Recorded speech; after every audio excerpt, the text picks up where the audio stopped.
Parce que c'est un petit miracle.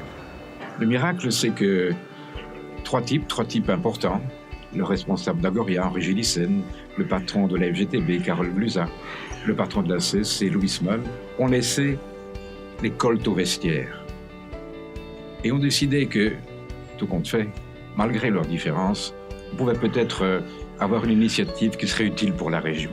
À ce moment-là, il y avait des lois qui vous interdisaient de négocier des parts salariales, etc. C'est avec le patronat qu'on négociait les conventions, justement pour ne pas plus négocier les conventions salariales. Il y avait quand même une part qu'on négociait pour la formation. On a considéré que plutôt que de disperser les efforts, il fallait les concentrer et essayer de se doter d'un centre de haut niveau pour faire en sorte que les travailleurs de la région puissent avoir une formation du plus haut niveau. Pour moi, être formé et qualifié, ça vaut de l'or. Donc on trouvera plus facilement un emploi. L'ULG, l'Université de Liège, a voulu en faire partie, puisque le Val-Benoît commençait, non, il était, parce que déserté. Donc on apportait des locaux, on les mettait à la disposition. Et puis alors, on apportait aussi, si vous voulez, des idées du futur, de telle manière à indiquer à Technifutur ou à la formation que la formation de demain serait celle-là.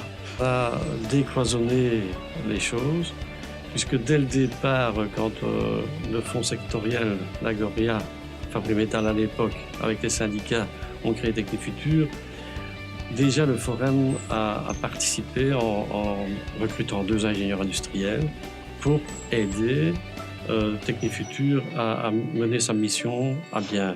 Technifutur fonctionne au maximum au consensus, ce qui veut dire prendre du temps pour en gagner par la suite. Ça me paraît extrêmement important. Et donc, les premiers financements sont venus des partenaires sociaux, c'était l'argent des travailleurs et des entreprises, bien sûr. Le reste est venu des aides et des concours d'autres entreprises, mais surtout de la région, des pouvoirs politiques, de l'Europe, finalement. Et ça, c'était l'ingrédient qui a permis d'atteindre immédiatement une taille. Et le fait d'avoir ce séminaire de haut niveau, d'avoir ces équipements de haut niveau, inciter les entreprises à dire « mais je n'hésite pas à investir puisque Technifutur a l'équipement pour former mes travailleurs ».